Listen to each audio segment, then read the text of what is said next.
नमस्कार मैत्रिणींनो, आज आपण बनवतोय पोटॅटो रोल. तर मैत्रिणींनो, त्यासाठी आपल्याला मैद्याचं पीठ आणि त्याच्यामध्ये थोडं तेल टाकून ते आपल्याला भिजून घ्यायचे. ते भिजून ठेवायचे. तोपर्यंत इकडे बटाटे जे उकडलेले आहेत ते किसून घ्यायचे. त्याच्यामध्ये कांदा, कोथिंबीर, त्यानंतर धनिया पावडर, थोडीशी कॉर्न पावडर आणि त्याच्यामध्ये आपल्याला लाल तिखट टाकायचंय, चाट मसाला टाकायचा आहे. ते मिक्स करून घ्यायचे. हिरवी मिरची एखादी कापून टाकायची. त्यानंतर आपल्याला जी मैद्याची पोळी आहे ती अशी बनवून घ्यायची आणि मध्ये ग्लास ठेवून बाजूनी असं डिझाइन करायचे गोल. तर मग ते डिझाइन केलं की त्याला आपल्याला लाईन्स घ्यायच्यात मैत्रिणींनो चाकूनी.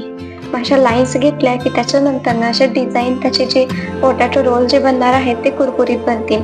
आणि मग हे बघा अशा प्रकारे आपले रोल बनून झालेले आहेत. तर आपण हे रोल आता जे तापलेलं तेल आहे थोडंसं गरम झालेलं त्याच्यामध्ये हे असे खालीवर करून घ्यायचे, जेणेकरून ते कुरकुरीत बनतील. जास्त नाही हलवायचे त्याला, कारण मग त्याच्यामध्ये तेल घुसेल. आपल्याला कुरकुरीत पाहिजे तर मग आपण हे बघा हे असे बनवू शकतो. हे आपले रेडी आहेत. तर आता हे तुम्ही टोमॅटो